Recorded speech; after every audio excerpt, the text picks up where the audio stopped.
ಸೌಮ್ಯ ರೆಡ್ಡಿ ಅಂತ ಬಹಳ ಎಜುಕೇಟೆಡ್, ಬೇರೆ ದೇಶಕ್ಕೆ ಹೋಗಿ ವಿದ್ಯಾಭ್ಯಾಸ ಮಾಡಿ ಇಲ್ಲಿ ಬಂದು MLA ಆಗಿ ಕೆಲಸ ಮಾಡಿ ಯಾರಿಗೂ ಅಂಜದೆ ಯಾರಿಗೂ ಬಗ್ಗದೆ ಧೈರ್ಯವಾಗಿ ಎಲ್ಲಾ ಸವಾಲುಗಳನ್ನ ಎದುರಿಸ್ತಕ್ಕಂತಹ ಒಂದು ಯೂತ್ ಫೇಸ್, ಎಜುಕೇಟೆಡ್ ಫೇಸ್ ಅಂತ ಸೌಮ್ಯ ರೆಡ್ಡಿ ಅಂತ ಅವರು ಕೂಡ ನಮ್ಮಲ್ಲಿ ಬೆಂಚ್ ಸ್ಟ್ರೆಂತ್ ಇದೆ ಯೂತ್ಸ್. ಶರತ್ ಬಚ್ಚೇಗೌಡರು ಅಂತವರು ಕೂಡ ಅವರು ಇಲ್ಲೇ ಬೆಂಗಳೂರಲ್ಲಿ ಹುಟ್ಟಿ ಬೆಳೆದು ಹೊರದೇಶಕ್ಕೆ ಹೋಗಿ ವಿದ್ಯಾಭ್ಯಾಸ ಮಾಡಿ ಮಾಸ್ಟರ್ಸ್ ಮಾಡಿ ಹೊರದೇಶದಲ್ಲಿ ಕೆಲಸ ಮಾಡಿ ವಾಪಸ್ ಬಂದು ಇವತ್ತು ಅವರಂತ ಯೂತ್ಸ್ ಕೂಡ ನಮ್ಮ ಪಾರ್ಟಿಯಲ್ಲಿದ್ದಾರೆ. ಈಗ ತಾನೇ ಹೈಯರ್ ಎಜುಕೇಶನ್ ಮಿನಿಸ್ಟರ್ ಸುಧಾಕರ್ ಆಗಿದ್ದಾರೆ.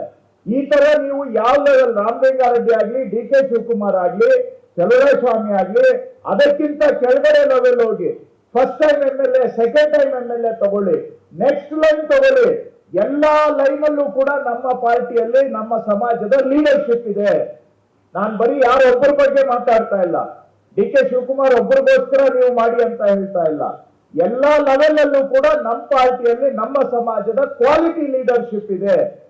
ನಾಳೆ ದಿನ ನಮ್ಮ ಸಮಾಜಕ್ಕೂ ಲೀಡರ್ಶಿಪ್ ಕೊಡುವಂತವ್ರು ಇದ್ದಾರೆ, ಈ ರಾಜ್ಯಕ್ಕೂ ಲೀಡರ್ಶಿಪ್ ಕೊಡುವಂತ ಕ್ವಾಲಿಟಿ ಲೀಡರ್ಸ್ ನಮ್ಮ ಪಾರ್ಟಿಯಲ್ಲಿ ಇದ್ದಾರೆ ಅನ್ನೋದನ್ನ ನಾನು ಧೈರ್ಯವಾಗಿ ನಿಮ್ ಮುಂದೆ ಹೇಳಬಲ್ಲೆ.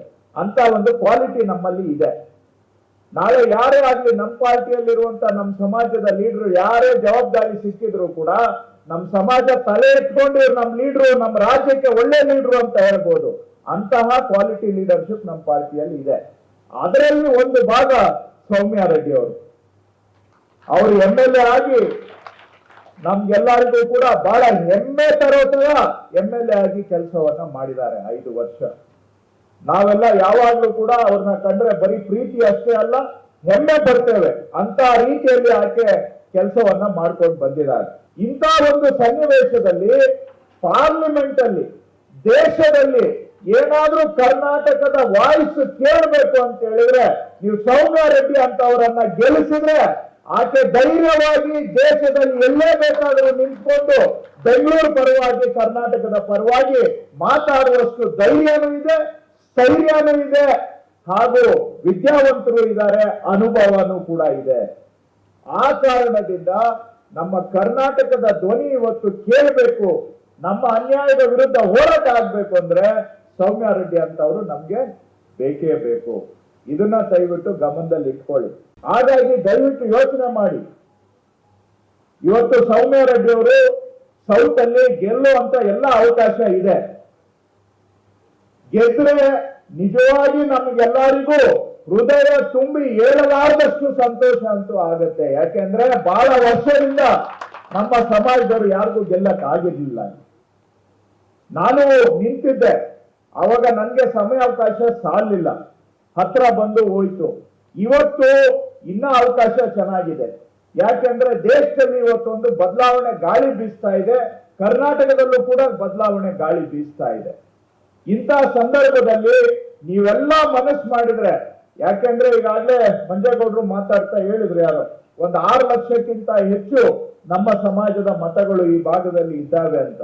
ನೀವೆಲ್ಲ ಮನಸ್ಸು ಮಾಡಿ ಅವರಿಗೆ ಸ್ವಲ್ಪ ಬೆನ್ನಿಗೆ ನಿಂತು ಒಂದ್ ಸ್ವಲ್ಪ ಪುಷ್ ಕೊಟ್ರೆ ಸೌಮ್ಯ ರೆಡ್ಡಿ ಈ ಬಾರಿ ಪಾರ್ಲಿಮೆಂಟ್ಗೆ ಹೋಗೋದು 100% ಗ್ಯಾರಂಟಿ. ನಮ್ಮ ಬೆಂಗಳೂರಿಗೂ ಒಳ್ಳೆ ಪ್ರತಿನಿಧಿ ಸಿಗ್ತಾರೆ, ಕರ್ನಾಟಕಕ್ಕೆ ಒಳ್ಳೆ ಪ್ರತಿನಿಧಿ ಸಿಗ್ತಾರೆ. ಅದರ ಜೊತೆಗೆ ನಮ್ಮ ಸಮಾಜದ ಭವಿಷ್ಯದ ನಾಯಕತ್ವವನ್ನು ನೀವು ಬೆಳೆಸಿದಂಗಾಗುತ್ತೆ. ದಯವಿಟ್ಟು ನೀವೊಂದು ಅವಕಾಶ ಮಾಡಿಕೊಟ್ರೆ ನಾಳೆ ಆಕೆ ಎಲ್ಲಿವರೆಗೂ ಬೆಳೀತಾಳೆ ಅಂತ ನೀವು ಊಹೆ ಮಾಡಕ್ಕಾಗಲ್ಲ, ನಾನು ಊಹೆ ಮಾಡಕ್ಕಾಗಲ್ಲ. ಅಂತ ಒಳ್ಳೆ ಸ್ಥಾನದಲ್ಲಿ ಆಕೆಯನ್ನ ನೋಡ್ಬೋದು. ಯಾಕಂದ್ರೆ ಇನ್ನು ವಯಸ್ಸಿದೆ, ವಿದ್ಯಾವಂತರಿದ್ದಾರೆ, ಅನುಭವ ಇದೆ. ನಾವೆಲ್ಲ ಕೈ ಜೋಡಿಸಿದ್ರೆ ನಮ್ಮ ಸಮಾಜದನ್ನ ಒಬ್ಬರನ್ನ ಒಂದು ಒಳ್ಳೆ ಸ್ಥಾನಕ್ಕೆ ಬೆಳೆಸಲಿಕ್ಕೆ ಅವಕಾಶ ಆಗತ್ತೆ. ಸೊ ಹಾಗಾಗಿ ಒಂಥರ ರಿಸಲ್ಟ್ ನಮ್ಮ ಸಮಾಜದ ಮೇಲೇನೆ ನಿಂತಿದೆ ಅಂತ ಹೇಳ್ಬೋದು. ನಾವೆಲ್ಲರೂ ಸ್ವಲ್ಪ ಬಿಗಿಯಾಗಿ ಮನಸ್ಸು ಮಾಡಿ ಕೈ ಹಿಡಿದ್ರೆ ಅವ್ರು ಗೆಲ್ಲೋದು ಗ್ಯಾರಂಟಿ. ಅದು ನಮ್ಮ ಕೈನಲ್ಲಿದೆ. ಹಾಗಾಗಿ ನಾನು ಬಂದಿರೋ ತಮ್ಮೆಲ್ಲರಲ್ಲೂ ಮನವಿ ಮಾಡ್ತಕ್ಕಂಥದ್ದು, ಸೊ ಇದನ್ನೆಲ್ಲ ತಾವು ಗಮನದಲ್ಲಿ ಇಟ್ಕೊಂಡು ಈ ಬಾರಿ ಸ್ವಲ್ಪ ದೃಢ ಸಂಕಲ್ಪ ಮಾಡಿ, ಅವಕಾಶ ಇದೆ, ಬದಲಾವಣೆ ಇದೆ ದೇಶದಲ್ಲಿ, ನಮ್ಮ ರಾಜ್ಯದಲ್ಲೂ ಕೂಡ ಈ ಬಾರಿ ಬದಲಾವಣೆ ಇದೆ. ನಮ್ಮ ಸರ್ವೆ ಪ್ರಕಾರ ಸಾಕಷ್ಟು ಸುಮಾರು 20 ವರ್ಷಗಳ ನಂತರ ಅತಿ ಹೆಚ್ಚು ಸೀಟು ಕಾಂಗ್ರೆಸ್ ಗೆಲ್ಲೋ ಅವಕಾಶ ಈ ಬಾರಿ ಇದೆ ಕರ್ನಾಟಕದಲ್ಲಿ. ಸೊ ಹೀಗಿರುವಾಗ ಸ್ವಲ್ಪ ನೀವುಗಳು ಕೈ ಜೋಡಿಸ್ಬೇಕು.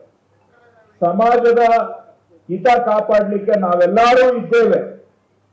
ಬೇರೆ ಸಂದರ್ಭದಲ್ಲಿ ಕೂತು ಮಾತಾಡೋಣ, ಎಲೆಕ್ಷನ್ ಆದ್ಮೇಲೆ ಬೇಕಾದ್ರೆ ಅಂತದ್ ಏನೇ ಇಶ್ಯೂಸ್ ಬಂದ್ರೆ ನಾವು ಸಮಾಜದ ಪರವಾಗಿ ನಿಲ್ತೇವೆ, ಜವಾಬ್ದಾರಿ ತಗೊಂಡು ಕೆಲಸ ಮಾಡ್ತೇವೆ. ಮುಂದೆ ನಾವೆಲ್ಲರೂ ಕೂಡ ಈ ಪಕ್ಷದಲ್ಲಿ ಬೆಳೆಯಬೇಕು ಅಂತ ಹೇಳಿದ್ರೆ ನಿಮ್ಮ ಸಪೋರ್ಟ್ ಮೇಲೆ ಅದು ನಿಂತಿದೆ, ನಿಮ್ಮ ಸಪೋರ್ಟ್ ಮೇಲೆ ನಿಂತಿದೆ. ನೀವು ನಮ್ಮ ಜೊತೆಗೆ ಕೈ ಜೋಡಿಸಿದ್ರೆ ನಾವಂಗೂ ಶಕ್ತಿ ಬರುತ್ತೆ. ಆ ಶಕ್ತಿಯನ್ನ ಉಪಯೋಗಿಸಿ ಸಮಾಜಕ್ಕೂ ನಾವು ಒಳ್ಳೆಯದನ್ನ ಮಾಡಬಹುದು. ಇದನ್ನೆಲ್ಲ ತಾವು ಗಮನದಲ್ಲಿ ಇಟ್ಕೊಂಡು ಈ ಬಾರಿ ಸ್ವಲ್ಪ ಸೌಮ್ಯ ರೆಡ್ಡಿ ಅವರಿಗೆ ಎಲ್ಲರೂ ಇನ್ನೂ ಹೆಚ್ಚಿನ ಒಂದು ಸಪೋರ್ಟ್ ಅನ್ನ ಮಾಡಿ ಆಕೆಯನ್ನ ಗೆಲ್ಲಿಸಬೇಕು ಅಂತ ವಿನಯವಾಗಿ ತಮ್ಮೆಲ್ಲರಲ್ಲೂ ಕೂಡ ಮನವಿ ಮಾಡಿ ನನ್ನ ಮಾತು ಮುಗಿಸ್ತೇನೆ.